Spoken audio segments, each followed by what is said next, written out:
Mais uma vez, boa noite, irmãos. A paz do Senhor. Vamos abrir a palavra de Deus no livro de Gênesis, capítulo 26, no versículo 6. Ok? Vamos lá então, versículo 6 do capítulo 26. Assim, Isaac ficou morando em Gerar. Quando os homens do lugar lhe fizeram perguntas sobre a sua mulher, ele disse que ela era sua irmã. Rebeca era muito bonita, e Isaac tinha medo de dizer que ela era a sua mulher, pois pensava que os homens do lugar o matariam para ficarem com ela. Vamos orar, queridos. Senhor, obrigado pela oportunidade que Tu nos concedes, mais uma vez, de estarmos aqui na Tua casa, podermos meditar na Tua santa palavra e ter a nossa vida transformada pelo poder do Teu Santo Espírito. Que Tu tires de nós, meu Senhor, todo o cansaço do dia, do final de semana também, e que a Tua graça se faça presente na nossa vida. E que Tu estejas nos conduzindo sempre conforme a Tua vontade. Faze assim, Senhor, que esta palavra, meu Senhor, penetre no nosso coração e faça morada em nós e nos leve a mudanças sérias na nossa vida. Faze assim, eu te peço, em nome de Jesus. Amém. Bem, queridos, nós estamos vendo aqui mais uma vez, né? Uma dificuldade que se repete. E aí fica uma questão. Se vocês observarem, Abraão, quando foi para a cidade de Gerar, ele ia com a sua esposa Sara. A Bíblia diz que Sara era uma mulher lindíssima. E então Abraão, com medo que os homens da cidade de Gerar, né, os filisteus, com medo que eles cobiçassem a mulher dele, então decidissem matá-lo para ficar com a mulher dele, com a Sara, Abraão mentiu e disse que ela era irmã, não era esposa. Agora nós estamos vendo Isaac fazendo exatamente a mesma coisa, né? Isaac está morando na terra dos filisteus, a mesma cidade onde morou Abraão, cidade de Gerar.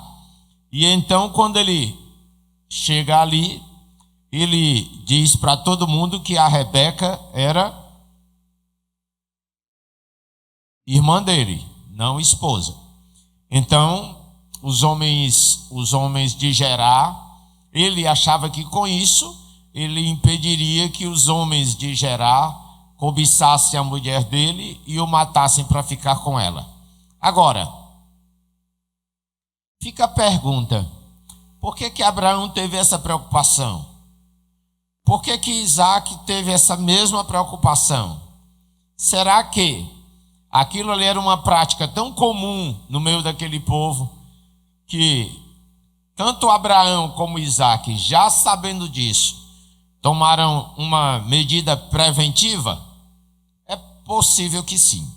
Os filisteus, apesar de que, tanto no caso de Abraão, como aqui também no caso de Isaac, apesar de ser dito que aqueles homens tinham algum tipo de temor a Deus, mas ainda assim eles tinham uma prática que tinha uma má fama, digamos assim.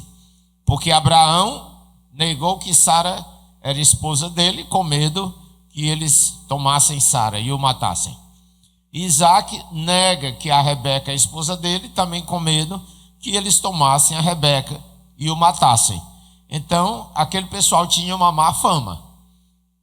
Alguma coisa havia ali, algum tipo de comportamento, ainda que a Bíblia não o fale declaradamente, mas aquele pessoal tinha algum tipo de má fama, a ponto de levar tanto Abraão como também o seu filho Isaac a tomar essa postura, a precisar mentir para proteger a própria vida. Mas esta é uma desvantagem dos irmãos que resolvem casar com mulheres muito bonitas, né? É claro que a Bíblia não nos ensina. Alguns irmãos até pensam que isso é sinal de espiritualidade, né? Casar com mulher feia, que você tem que se preocupar só com a espiritualidade, que você, se a irmã é ungida, é abençoada, mas isso aí na prática não é algo bem real. Na verdade, Deus nos criou de tal modo que nós temos certa beleza e também gostamos de contemplar aquilo que é belo.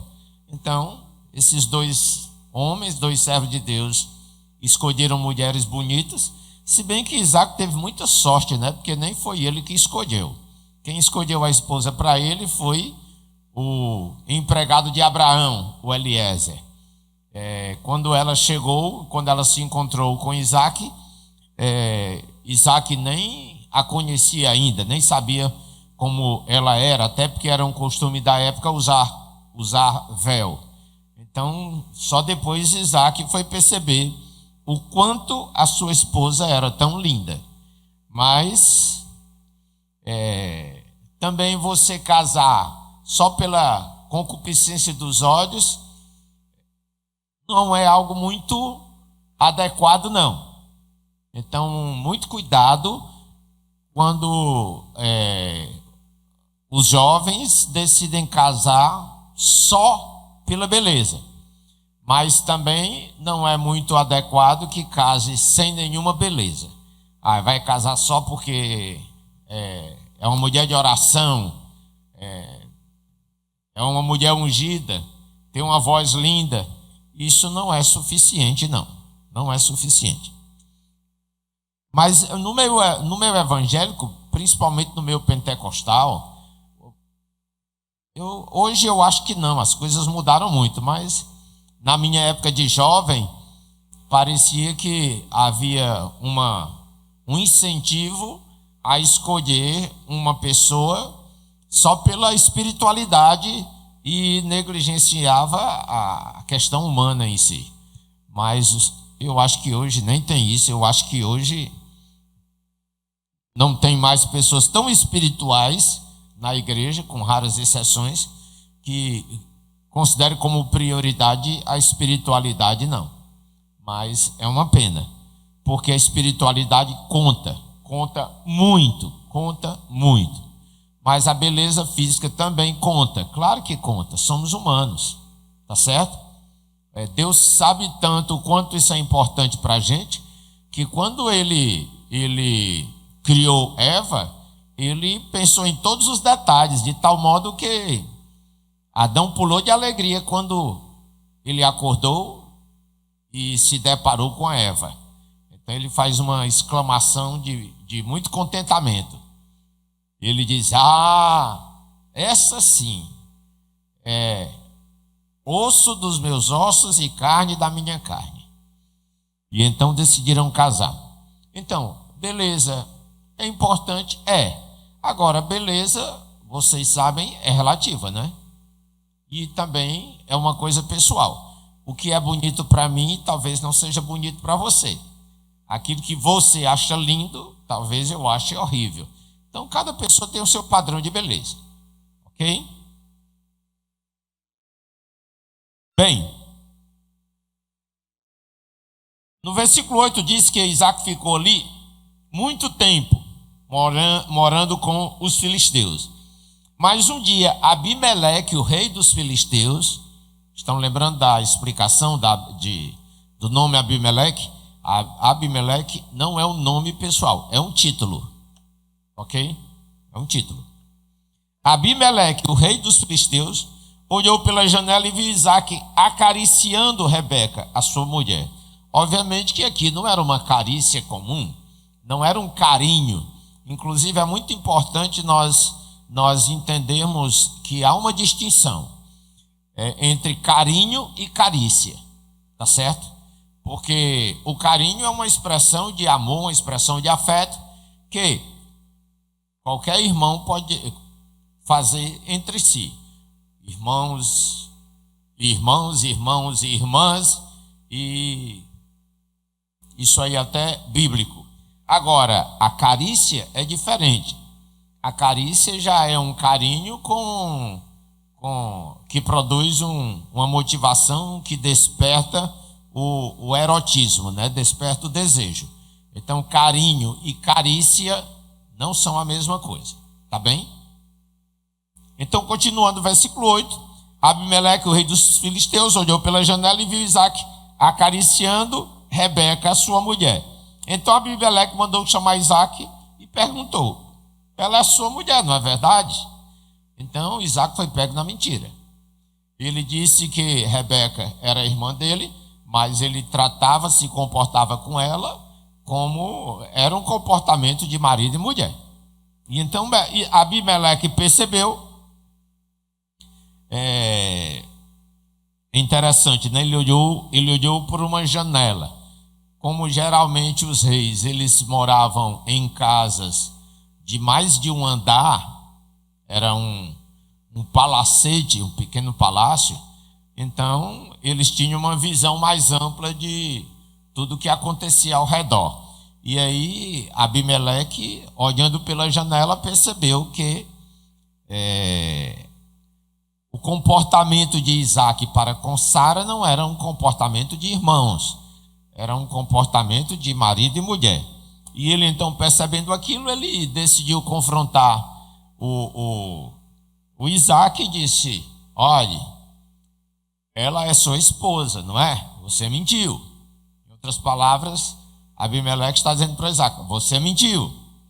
E Isaque então, e ele questiona muito diretamente, ele diz: por que você disse que ela era sua irmã? E aí Isaque então argumenta, né? É que eu pensei, observe bem, eu pensei, mas ele pensou baseado em algum fato. Alguma coisa aconteceu, assim como aconteceu com Abraão. Ele foi levado a pensar que ele seria morto para que os filisteus pudessem ficar com Rebeca. E aí Isaque diz: é que eu pensei que me matariam se eu dissesse que ela era a minha irmã. Respondeu Isaque. Aí Abimeleque disse: por que você nos fez isso? Um de nós poderia facilmente ter ido para a cama com ela, e você teria feito com que a culpa caísse sobre nós. Observe então uma coisa interessante. Não só para o judeu, o adultério era algo sério, mas também para outros povos. Para os filisteus, por exemplo, o adultério era algo sério. Então, assim, é até estranho. Espera aí, se o adultério para eles era tão sério, por que chega Abraão lá com medo de ser morto para ficarem com a esposa dele? Por que chega Isaque lá com medo de ser morto para ficarem com a esposa dele? Afinal de contas, esse pensamento de Isaque e de Abraão era algo legítimo ou não? Era baseado em fatos ou era uma suposição da parte deles?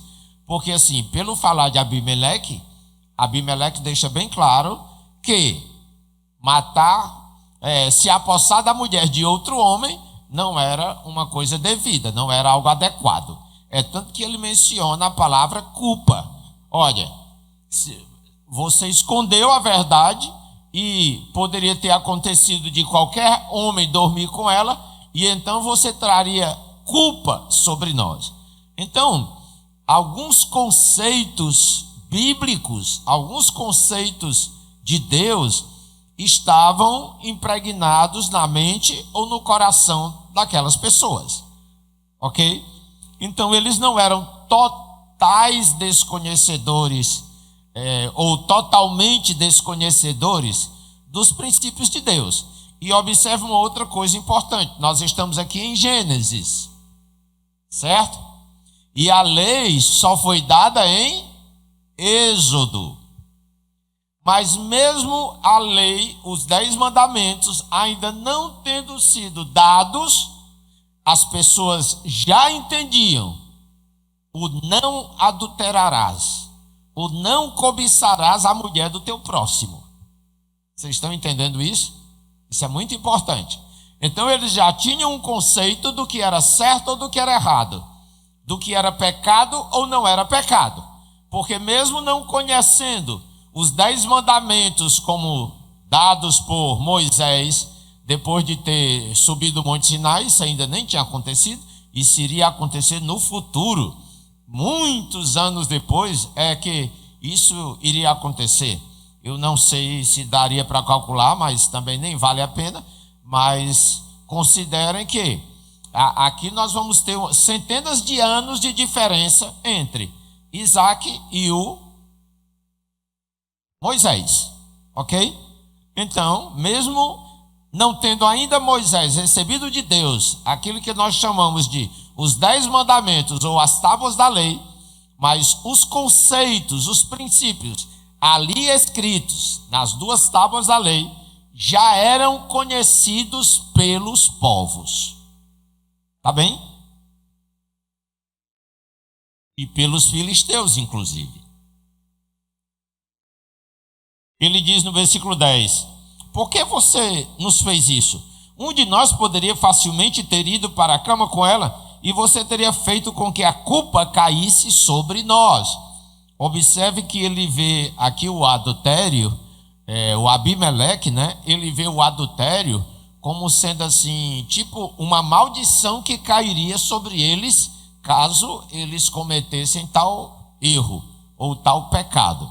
O nível de conhecimento que eles tinham dos princípios de Deus, das verdades de Deus, não sabemos. Mas uma coisa é certa: eles conheciam as verdades de Deus. Pelo menos os princípios essenciais da palavra, aliás, dos conceitos de Deus, eles conheciam. Ok? Versículo 11. Então Abimeleque mandou a todo o seu povo o seguinte aviso: se alguém tratar mal este homem ou a sua mulher, será morto. Há um outro conceito aqui. Tá bem? É importante que você entenda, porque isso aqui não é assim uma mera postura do Abimeleque. Existe um outro conceito bíblico aqui. Qual é o conceito bíblico que só vai aparecer formalmente lá na frente e que está incutido aqui, está expresso aqui na fala de Abimeleque?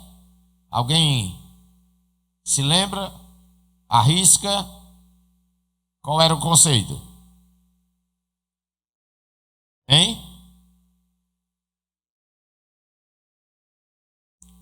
Cuidar do estrangeiro. Ok? A palavra de Deus deixa isso bem claro. Se você pegar o livro de Levítico, que é o livro das leis, lá vai ter uma lei que diz que você não pode tratar mal o estrangeiro. Inclusive o Senhor diz assim: olha, tratem bem os estrangeiros que estão entre vocês, porque vocês também já foram estrangeiros no Egito. Certo? Mas muito antes do povo de Israel existir como nação, nós temos aqui uma nação que era pagã, mas que conhecia esses conceitos. Portanto, aquela nação não era pagã por desconhecimento da verdade. Eles eram pagãos por opção. E aqui é bom também tratar de uma outra questão que quase sempre as pessoas perguntam. E na maioria das vezes não encontram uma resposta adequada. Muitas pessoas perguntam, principalmente novos decididos, ou pessoas que têm algum conhecimento da Bíblia, mas ainda não fizeram decisão, ainda assim perguntam: mas, e me diga uma coisa, e aqueles povos, as tribos que nunca conheceram a Jesus, que nunca foi um missionário lá pregar para eles, e como é que eles vão se salvar?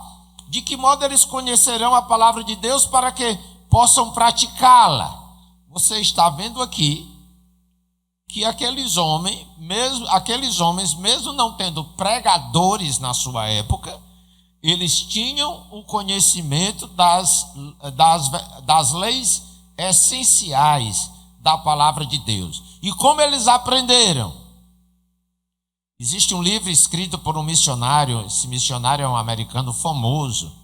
O título do livro é A Eternidade em Seus Corações.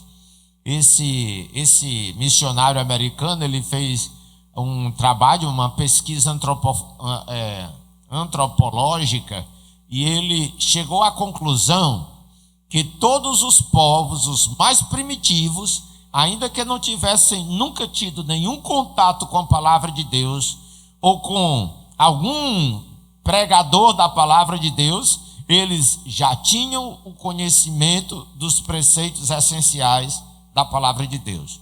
E aí, nós podemos ver isso, assim como é o título desse livro, né?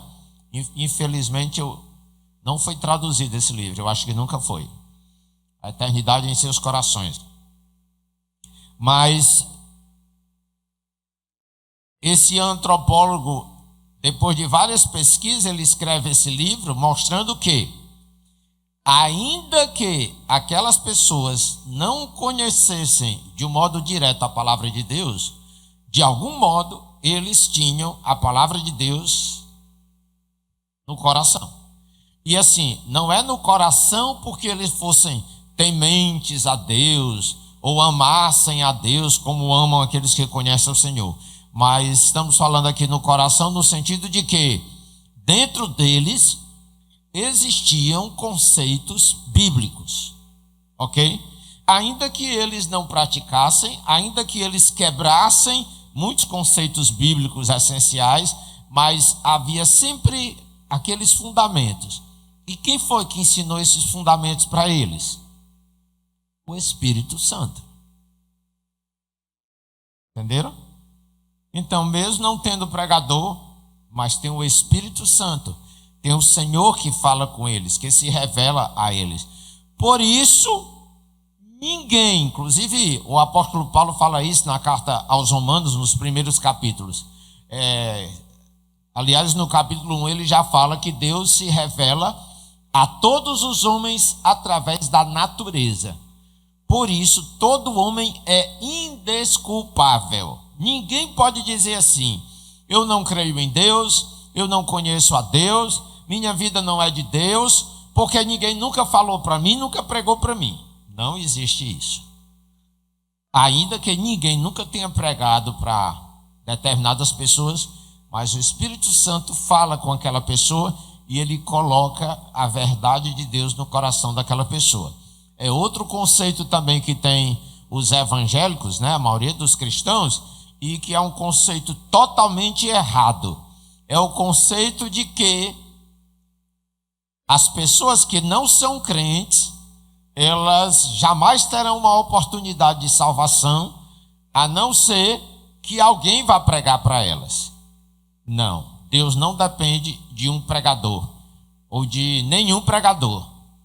É o Espírito de Deus que fala ao coração das pessoas. Tá bem? Ficou claro? Então observe, Abimeleque chama o seu povo e diz: olha, se alguém tratar mal este homem, ele será morto. Ele é estrangeiro, está morando aqui entre nós e ele tem que ser bem tratado. Ninguém toque na esposa dele, porque ela é mulher dele, ela é dele, ela é propriedade dele. E quando eu falo propriedade é literal, porque naquela época o conceito de esposa não era só uma companheira. O conceito de esposa era uma propriedade mesmo, ok? Era uma propriedade. Versículo 12. Naquele ano Isaque fez plantações ali e colheu 100 vezes mais do que semeou, pois o Senhor Deus o abençoou. Observe. Isaque plantou e colheu 100 vezes mais. Por quê? Porque ele era um bom agricultor, porque ele estava numa terra muito fértil, porque ele era especialista em agricultura, em plantação. Por que ele foi tão abençoado? Porque Deus o abençoou. Porque Deus decidiu abençoá-lo, ele foi tão próspero. E, infelizmente, queridos, as igrejas estão cheias de pessoas que acham que podem ser prósperas sem ter qualquer tipo de temor a Deus. É impressionante como esse pensamento hoje está em voga. Nós temos, por exemplo, pessoas com uma vida totalmente depravada, pessoas que quebram todos os princípios de Deus, pessoas que procuram a igreja só por algum tipo de interesse, ou de status, ou de riqueza, ou seja lá do que for, e essas pessoas têm a expectativa de que elas irão prosperar. E o pior é que os pastores pregam essa prosperidade e dão às pessoas falsas garantias de que eles vão prosperar, e aí as pessoas ficam numa expectativa de serem abençoados quando não são obedientes. Não tem esse conceito na Bíblia. Gente desobediente, abençoada, não existe esse conceito na Bíblia. A palavra de Deus manda que nós obedeçamos ao Senhor, e uma vez que nós obedecemos ao Senhor, o Senhor decide nos abençoar ou nos fazer prosperar. Então, existe um livro também, o título é Prosperidade através da Obediência. Então, a prosperidade, para você obter a prosperidade, não é sendo esperto, não é sendo inteligente, não é escolhendo uma área profissional de alto rendimento ou coisas desse tipo.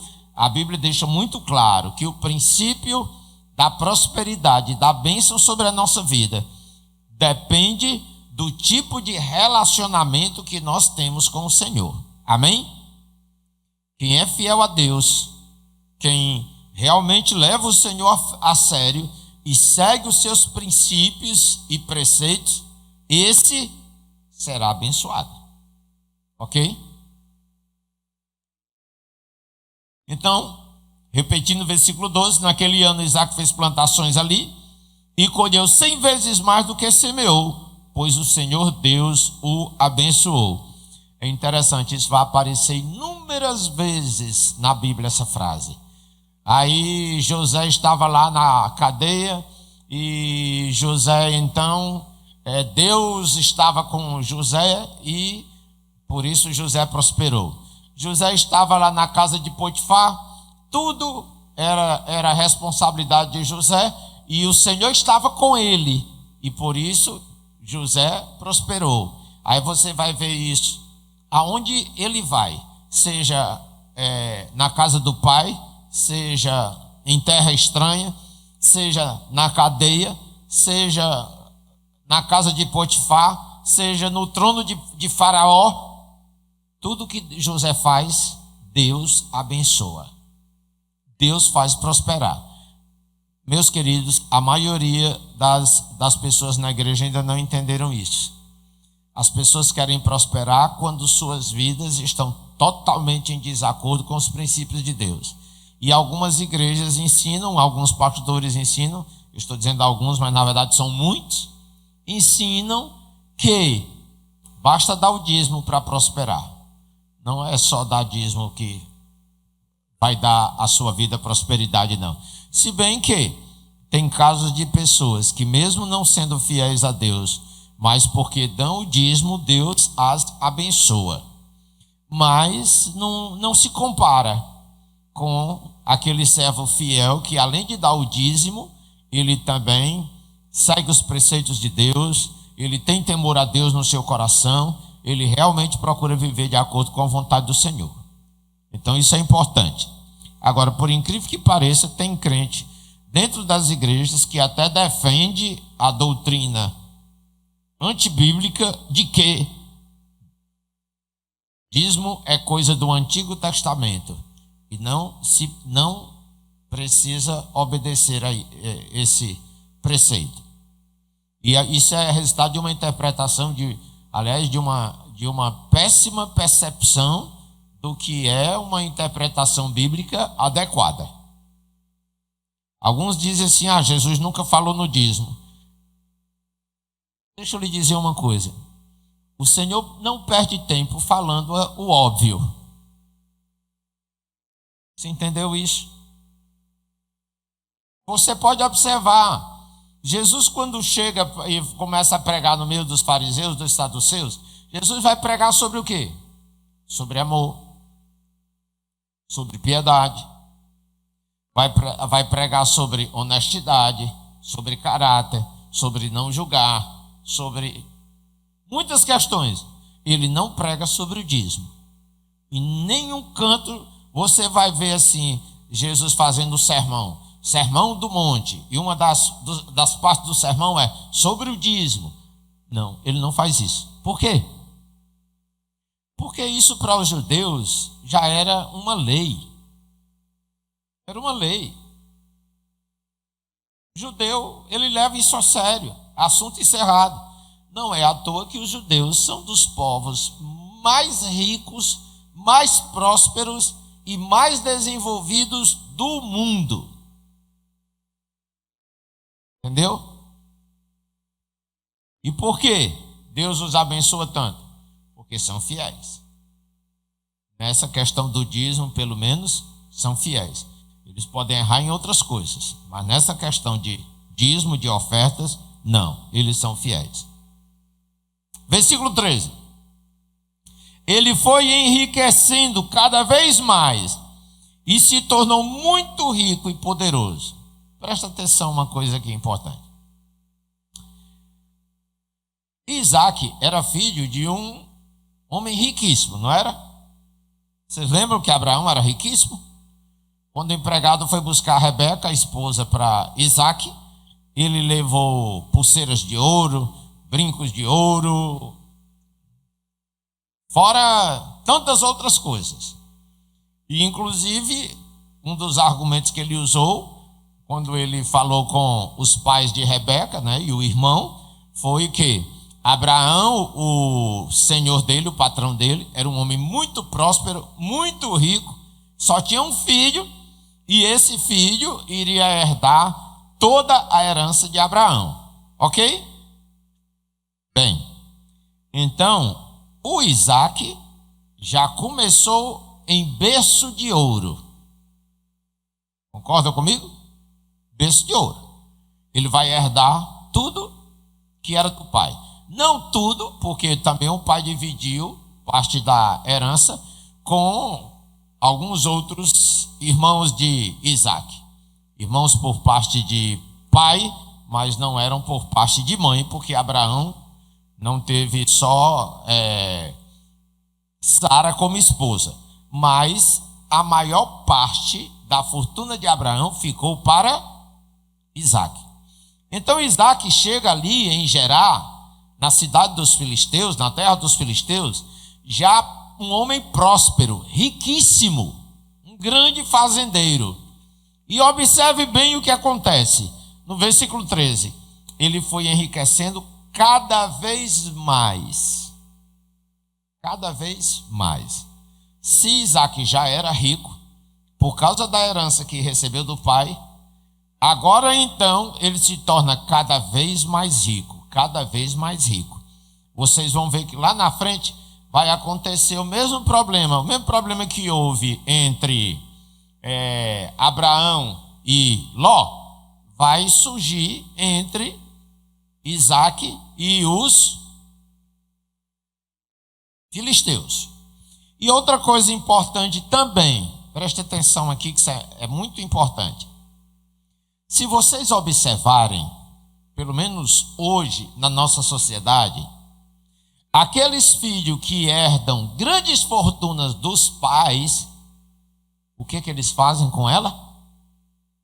Papoca tudo, joga tudo fora, não sabe usar. Não é? Não é verdade isso?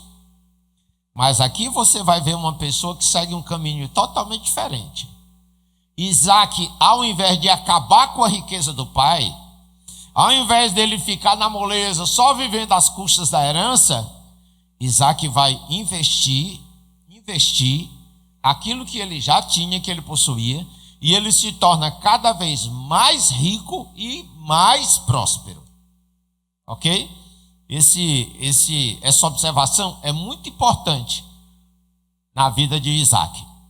Ele não é um tipo, nesse aspecto, ele não é o tipo de pessoa acomodada.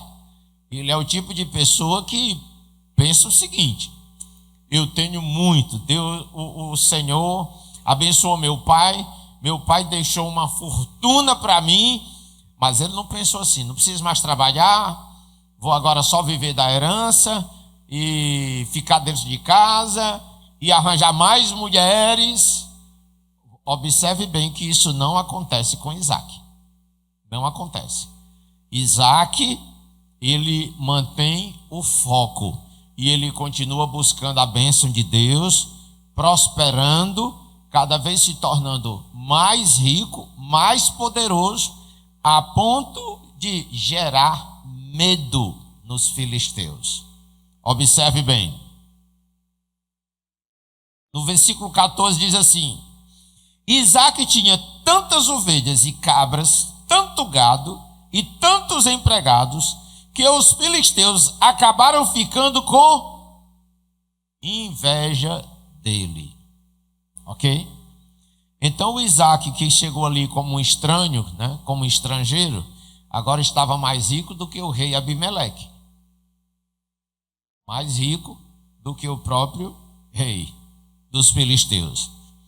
Versículo 15: Por isso, eles, os filisteus, entupiram com terra todos os poços que os empregados de Abraão, pai de Isaac, haviam cavado no tempo em que Abraão ainda estava vivo. Você lembra que à medida que Abraão viajava pelo deserto, aonde ele chegava, ele abria um poço? E ele tinha que fazer isso, porque ele precisava da água para o seu rebanho. Ele dependia de água, afinal de contas ali era uma região desértica.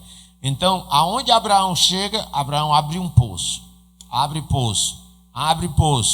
E aí Isaac começa a utilizar todos esses poços abertos por Abraão para poder manter a sua riqueza e dar água e alimento para o seu rebanho. Ele tinha rebanho de ovelhas, de cabras e gados, e tantos empregados. Observe bem, eu não sei se vocês já perceberam, os homens ricos daquela época, isso acontecia até mesmo aqui na parte interiorana do Brasil, em algumas regiões, isso era comum. Então os homens ricos daquela época acabavam formando pequenos exércitos, porque eles estavam ali em áreas de peregrinação, e aquelas áreas ali eram áreas também em que havia muitos ladrões. Por isso é que os pastores tinham muito trabalho em cuidar bem das ovelhas, vigiar bem as ovelhas, porque tinham pessoal já especializado em roubar gado, roubar ovelhas e tudo mais. Então cada pessoa rica que tinha lá suas propriedades, ele tinha também que investir em homens para a sua proteção. Então eles formavam pequenos exércitos. Estão lembrando quando Ló foi preso e que Abraão ficou sabendo, recebeu a notícia? Abraão então pegou os seus homens, fez uma parceria também com outro homem muito influente lá daquela região, o nome dele está me fugindo agora, não estou lembrando, que também tinha muitos homens, e se eu não estou enganado, parece que Abraão, no final das contas, ele obtém ali, ele forma ali rapidinho um exércitozinho em torno de 300 homens que vão atrás do que os salteadores levaram quando invadiram Sodoma e Gomorra, ok? Então, os homens ricos, eles tinham, se fosse aqui no Nordeste, a gente diria assim, cada fazendeiro rico tinha seus cangaceiros também. Então, o pessoal tinha ali o pessoal que trabalhava na sua segurança particular. Eles tinham que cuidar da fazenda, tinham que cuidar do gado, dos bens e etc. E naquela época também, naquela região, havia muitos povos nômades que eram salteadores. Eles viviam só de viajar, perambular, aquelas tribos nômades. E quando encontravam um besta pelo caminho, eles assaltavam e levavam tudo, roubavam tudo. Mulheres, crianças, levavam pessoas como escravas, levavam animais, tudo que eles podiam tomar, que eles podiam saquear, eles se apossavam. Então, no versículo 14, as riquezas de Isaac despertou no povo filisteu uma inveja e eles começaram a ficar preocupados e por isso, por inveja, eles então entupiram os poços que Abraão havia perfurado, havia aberto. Aproveitando, vamos tratar aqui de um assunto bem importante. Eu gosto sempre de, à medida que a gente vai meditando na palavra de Deus, a gente tratar das coisas bem práticas da vida. Preste atenção uma coisa aqui. Hoje existe por aí uma macumba evangélica que está dentro das igrejas, e assim creem pastores, irmãos e outros mais. Eu não conto às vezes que chegam pessoas às vezes na minha sala: ai pastor, eu estou com um problema, não consigo emprego, nada está dando certo. Eu acho que é uma vizinha que tem inveja de mim, é um vizinho que tem inveja de mim. Irmãos, isso é besteira, irmãos. Inveja não mata ninguém. Eu já vi aí adesivo nos carros, tá repreendido olho gordo. Irmão, que interessa que tamanho é o olho de quem olha para mim, de quem cobiça o que Deus me deu. Irmãos, não, isso aí, irmãos, é misticismo. Isso aí não tem nada de espiritualidade e absolutamente nada de bíblico. As pessoas chegam cheias de problema. Pastor, será que é alguém que está com inveja de mim? Eu acho que tem uma pessoa. Irmãos, inveja só mata o invejoso. Inveja não faz mal nenhum a ninguém, a não ser ao próprio invejoso. Você entendeu? Porque o que nos dá proteção, ou a nossa proteção, vem de Deus. Portanto, não faz diferença quem tem inveja de você, quem não gosta de você, quem olha para você com a cara esquisita. Isto é coisa de macumba, gente. Então não entre nesses negócios não, tá certo? Quem tem inveja de alguém é o invejoso que se dá mal na vida. E agora porque tem alguém olhando para mim com inveja, então o que eu tenho eu vou perder, ele vai tomar, ele vai tirar, ele vai roubar minha bênção.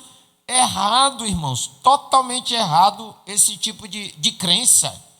Isso aí é misticismo, não existe isso na Bíblia. Isso não tem respaldo na palavra de Deus. Você entendeu bem isso? Não acredite nessas besteiras, tá certo? Quem tem inveja de você, eu não tenho, nem queira saber, nem pergunte, porque isso aí não altera em nada a sua vida. Agora veja, a inveja do invejoso prejudica a nossa vida? Não, nunca. Agora, o que o invejoso faz por causa da inveja, isso sim pode prejudicar a nossa vida. Você está entendendo o princípio? Veja bem, os filisteus, por causa da inveja, eles entupiram os poços que Abraão abriu. E, consequentemente, o gado de Isaac já não tinha mais água suficiente. Isso foi prejudicial? Foi. O que atrapalhou ou poderia atrapalhar? Se bem que não chegou a afetar em nada, porque você pode observar que Isaac não perdia tempo com isso. Fechou meu poço, abre outro. Acabou-se. Ele não foi para a guerra e ele já estava poderoso o suficiente para entrar numa guerra. Não, ele confiava no Senhor. Ele não partiu para uma guerra com os filisteus, ele não entra em conflito, ele não procura um pai de santo, um profeta para abençoar ele, para repreender o olho gordo, o azar. Nada disso, queridos. Ele continua confiando em Deus e fazendo a parte dele. Agora, o que o invejoso faz pode prejudicar você. Entendeu? Só um exemplo. Você trabalha lá, no seu trabalho você tem várias pessoas trabalhando lá e tem uma mulher lá que morre de inveja de você. Ela vai morrer mesmo. Porque a inveja dela não vai lhe causar nenhum tipo de dano em si. Agora, se essa mulher, porque tem inveja de você, ela passa a fazer fofoca para o patrão, dizendo que você é desonesto, lhe caluniando, lhe difamando ou coisa assim, o que ela faz pode lhe prejudicar. Mas o que ela sente só vai destruir a ela mesma. Entenderam a diferença? Ok? Então, não tenha medo e não se preocupe com o invejoso. Você tem que se preocupar com o que o invejoso pode fazer para lhe prejudicar. Mas não com a inveja. Inveja não altera a vida de ninguém. Certo? Só dá azar para quem tem inveja. Porque Deus, você pode observar, Deus não faz o invejoso prosperar. O invejoso, ele está em pecado. Porque o invejoso, ele é cobiçoso. E a cobiça é pecado. É tanto que é um dos 10 mandamentos.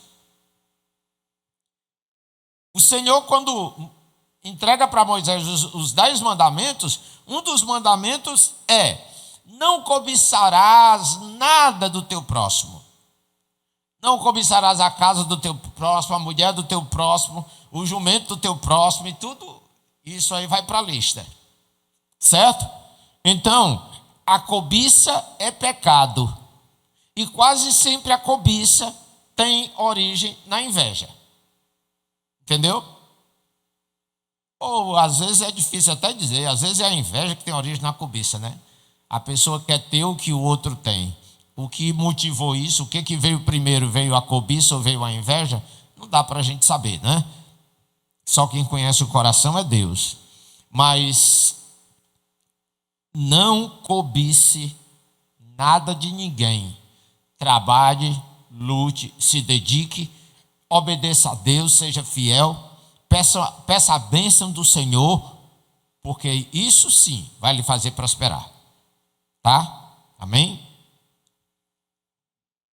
Pastor, o senhor falou que o invejoso ele pode até lhe prejudicar, né? Realmente ele pode, mas eu também ainda acredito assim, ainda que ele tente me prejudicar, eu ainda creio que Deus muda a situação. Ele tentando me prejudicar, ele mesmo pode ser prejudicado. Porque Sim. quem tem Deus, no meu conceito, quem tem Deus está no controle de tudo. Então, ainda que ele tente me prejudicar com a inveja dele, me difamar para o patrão, o Senhor ainda pode ir lá e mostrar para o patrão a verdade. Então, ele ainda não tem tanto poder. Não. De jeito não tem. nenhum, né? De qualquer modo, o que ele faz, ainda está limitado ao que Deus permite. Entendeu? O que ele faz está limitado ao que Deus permite. E, regra geral, os servos de Deus, aqueles que são fiéis ao Senhor, ainda que alguém intente o mal contra eles, Deus muitas vezes reveste em bênção. Ok? Então, não temos nada a perder quando confiamos no Senhor. Tá certo? Então, versículo 15. Já lemos, versículo 16. Até que um dia, Abimeleque disse a Isaque: vai embora da nossa terra. Você ficou mais poderoso do que nós. Então agora vem o medo, né? Você vai ver que isso acontece lá na frente de novo, né? Quando o povo de Israel está no Egito e o povo de Israel começa a crescer e a prosperar, mesmo como escravos, eles não param de se multiplicar, de crescer, de prosperar. Aí os egípcios dizem: esse povo é um povo grande. se eles se unirem e guerrearem contra nós, estamos perdidos. E aí Faraó, por medo, começou a perseguir o povo de Israel.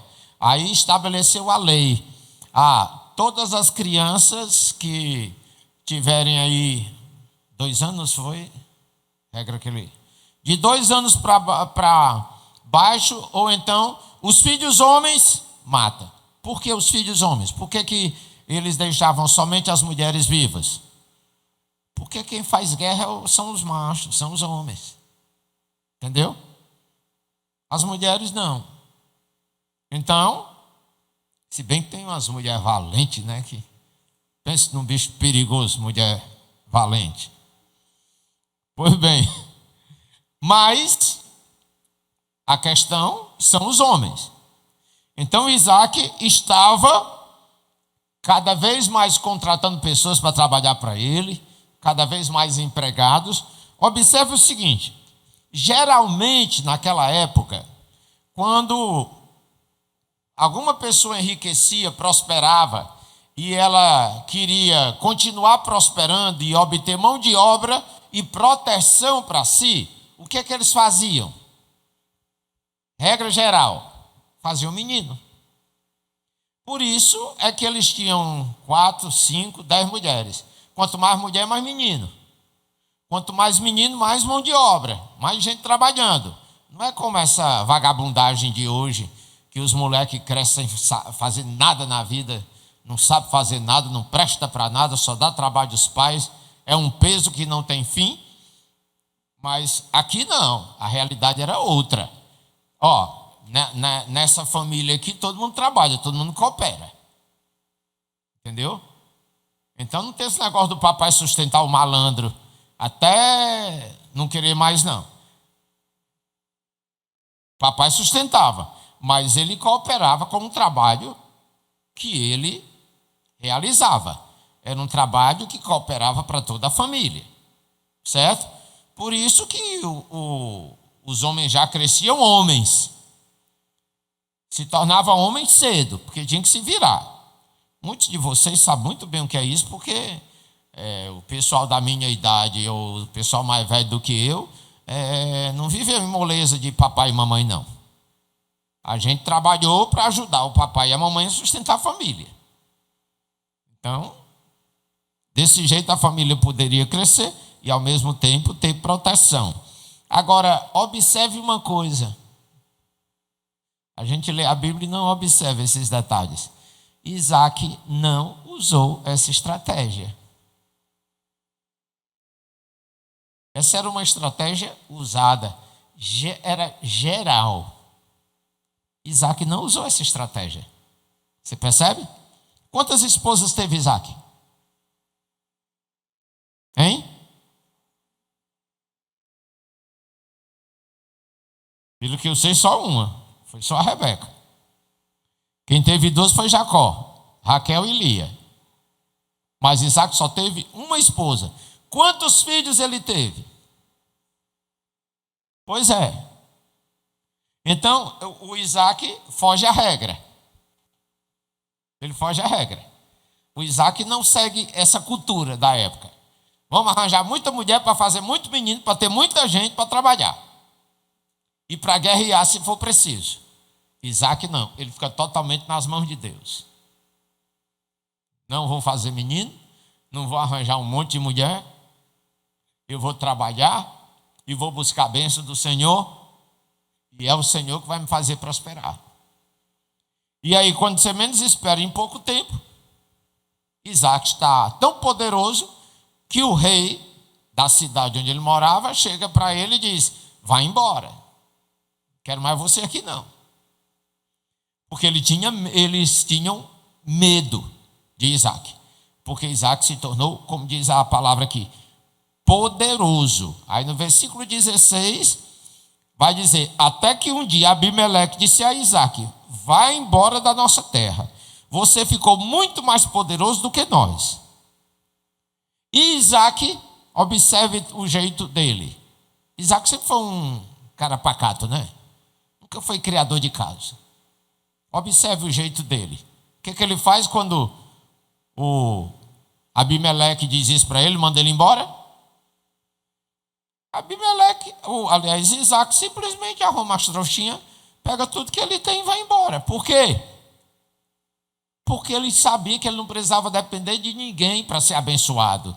Aonde ele fosse, com quem ele fosse, ele sabia que a bênção da vida dele vinha de Deus.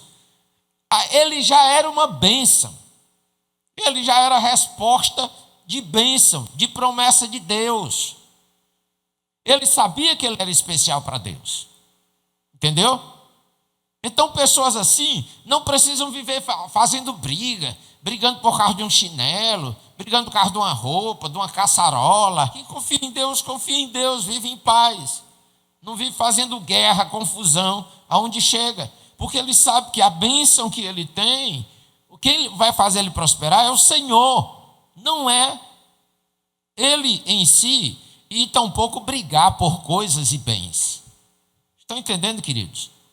Então Isaac era assim um cara mesmo extraordinário. Extraordinário.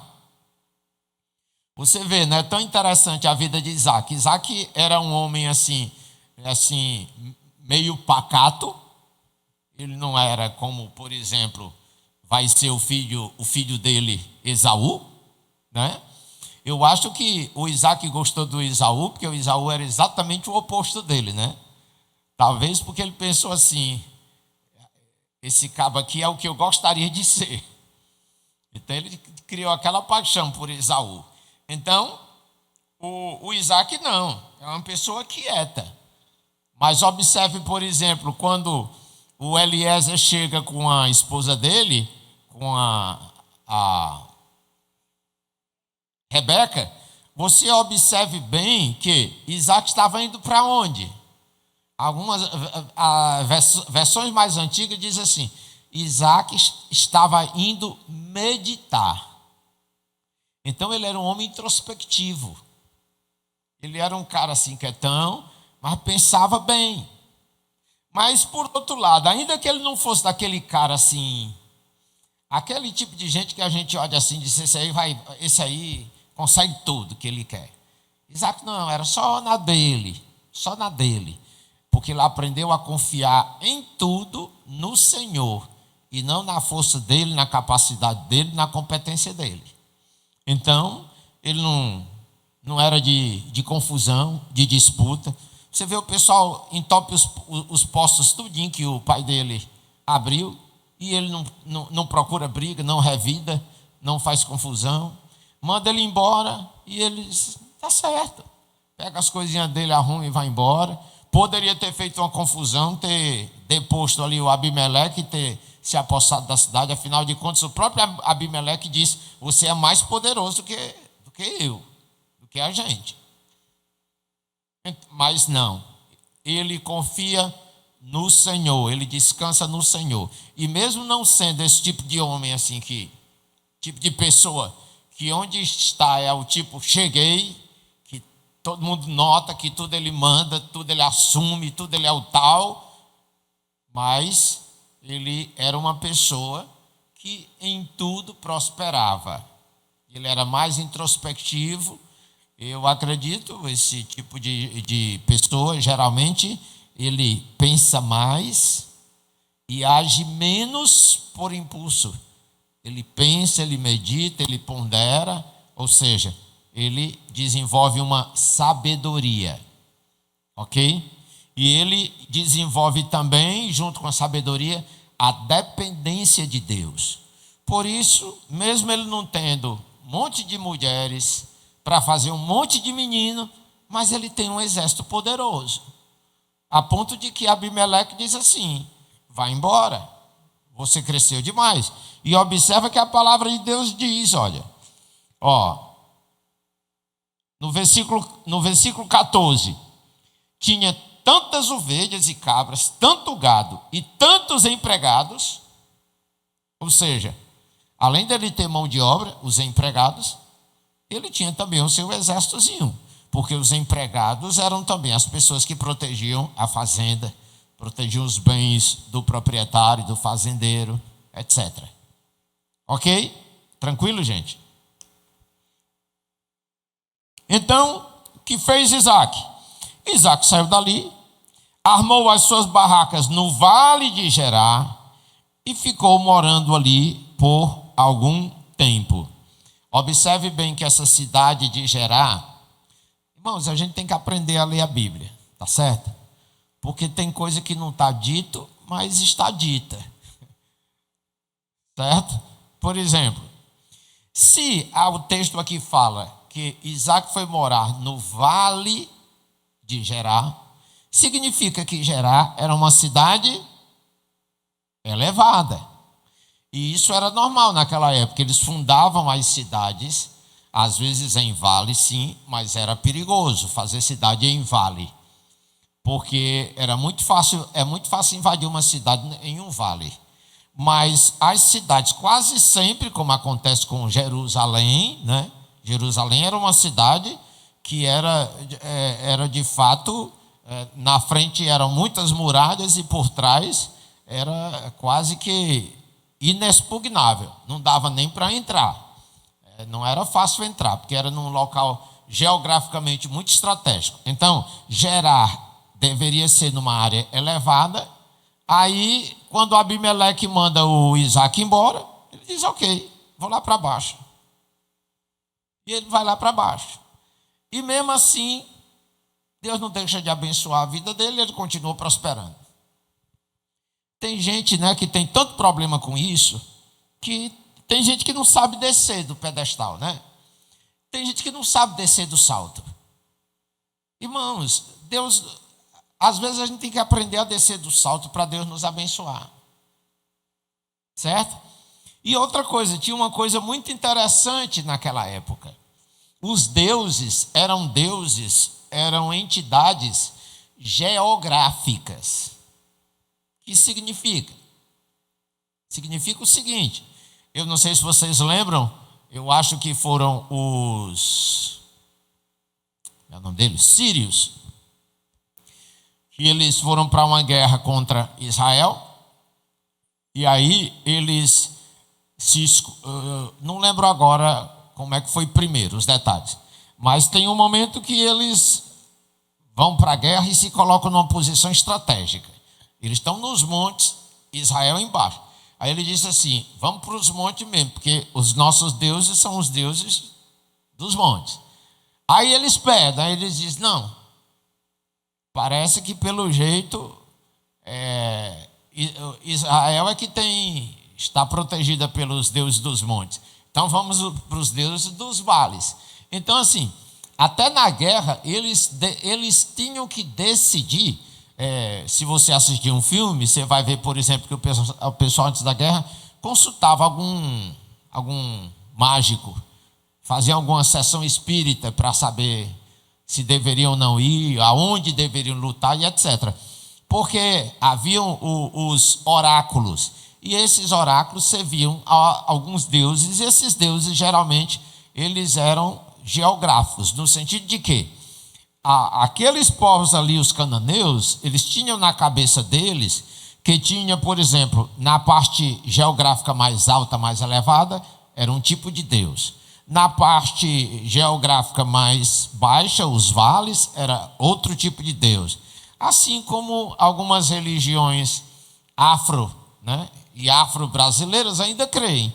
Tem as entidades dos mares, tem as entidades das matas, tem as entidades da terra, E o bom é saber que era essa a noção que Isaac tinha, por isso ele não tinha nenhuma preocupação se vai subir, se vai descer, ele não tinha nenhuma preocupação, porque ele sabia que o Senhor a quem ele servia, o Deus a quem ele servia, era o Deus de todos os lugares, que não dependia de geografia, que não depende se você está no alto ou está no embaixo. Ele é Deus em todo canto, ele é Deus em qualquer lugar.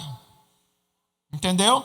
Por isso que o salmista, no Salmo 139, ele diz, ainda que eu suba aos montes, o Senhor está lá comigo, se eu descer ao mais profundo do Sheol, do inferno, também ali Deus está comigo. Então, ele era uma pessoa que confiava no seu Deus. Fosse em cima, fosse embaixo, ele diz, o meu Deus continua sendo Deus e ele me abençoou até agora e vai continuar me abençoando. Então, você não quer mais que eu fique aqui não? Quer mandar para baixo? Vou para baixo. Entendeu? Então, assim, a gente percebe nesses pequenos detalhes que mostram princípios e mostram também a grandeza do nosso Deus. Entendeu? Então você não tem que viver brigando por posição. Isso é carnalidade. É Deus que remove reis, estabelece reis.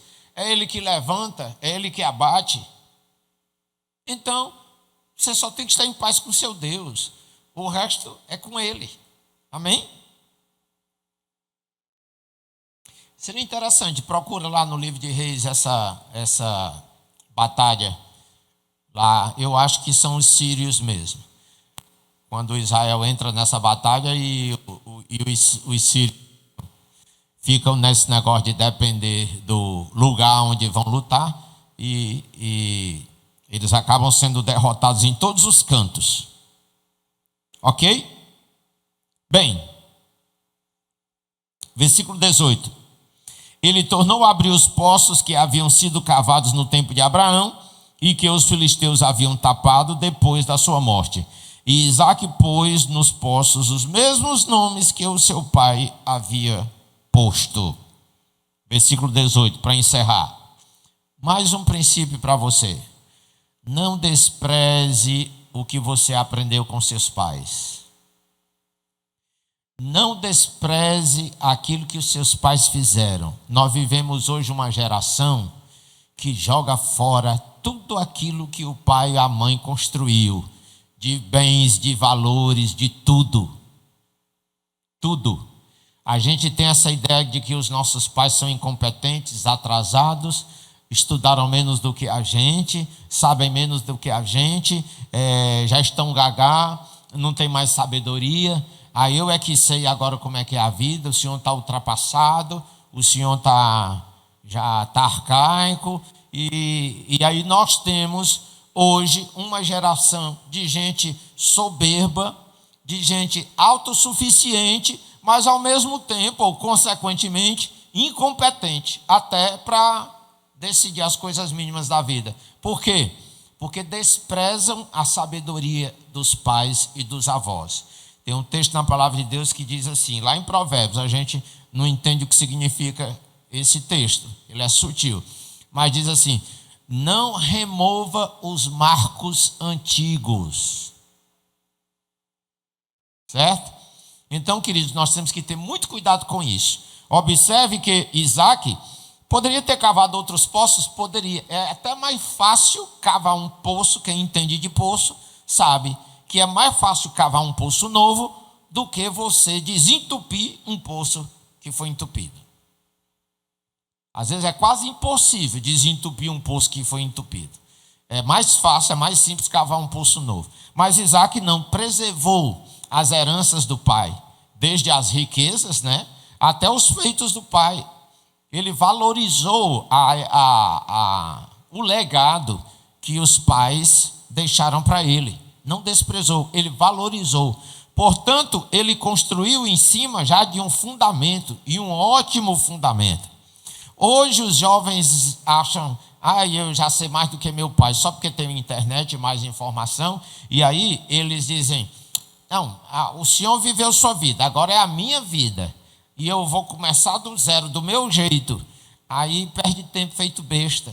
É muito mais fácil você multiplicar o que já tem, do que você começar tudo do zero. Mas às vezes, só por rebeldia, o pessoal joga fora tudo que os pais fizeram, e querem agora se acharem os mais sábios da terra e começar as coisas do zero, e quase sempre começa errado. O que a gente está vendo é, as novas gerações estão sempre jogando fora os valores, as coisas importantes das antigas gerações, e estão construindo o quê? Porcaria. Porcaria. Por isso está tudo aí pirado, só pensa em sexo, em droga, em promiscuidade, em superfluidade, porque não tem nada de sólido. E o pior de tudo, né? É quando você começa a ver medidas políticas que favorecem a esse tipo de postura. Vai jogando, nossa história foi alterada totalmente. Os livros de história da minha época, a história da nossa época, do pessoal da minha geração, foi jogado fora. Hoje estão ensinando aí uma história que é mentirosa, é falsa. E os jovens estão acreditando numa história que não é a verdadeira história. Então, olha, procura os livros mais antigos, aí tu vai saber qual era a verdadeira história. Então, não despreze os fundamentos que os seus pais deixaram para você. Aproveite o legado dos que vieram antes de você, viveram muito mais e muito melhor do que você. Não seja tolo. Tá bem? Não seja tolo. Continue de onde começou. A não ser que, claro, que você olhe e viu que meu pai veio fazendo tudo errado. Mas use isso como referencial para a sua vida. Eu sei que meu pai fez errado, agora eu vou aprender com os erros dele. Eu vou aprender a não cometer os mesmos erros dele. É muito melhor você aprender com os que já caíram, aonde tem buraco, do que você sair feito besta ainda, tentando descobrir os buracos. Tem tanto caminho que já foi traçado, caminho maravilhoso. Não, eu quero ter meus próprios caminhos. E quase sempre caminhos que só dão em desgraça. Essa é a geração que nós temos hoje aí, infelizmente. A maioria. Então seja como Isaac. Aproveite o que seu pai fez. Valorize. Não só seu pai, o que os antigos fizeram. Vamos orar, queridos, encerrando esse momento. Obrigado, Senhor. Que a tua palavra continue falando ao nosso coração, edificando e transformando a nossa vida. Que assim, Senhor, possamos aproveitar todos esses princípios e aplicar para que sejamos bem-sucedidos, legitimamente bem-sucedidos. Porque hoje nós temos tantas pessoas atrás do sucesso, mas estão iludidas com promessas que não lhes traz o verdadeiro sucesso, tampouco felicidade. Nos ajude a nos conduzirmos com sabedoria e assim em tudo glorificarmos o teu nome. Em nome de Jesus, assim oramos e agradecemos a ti desde já. Amém.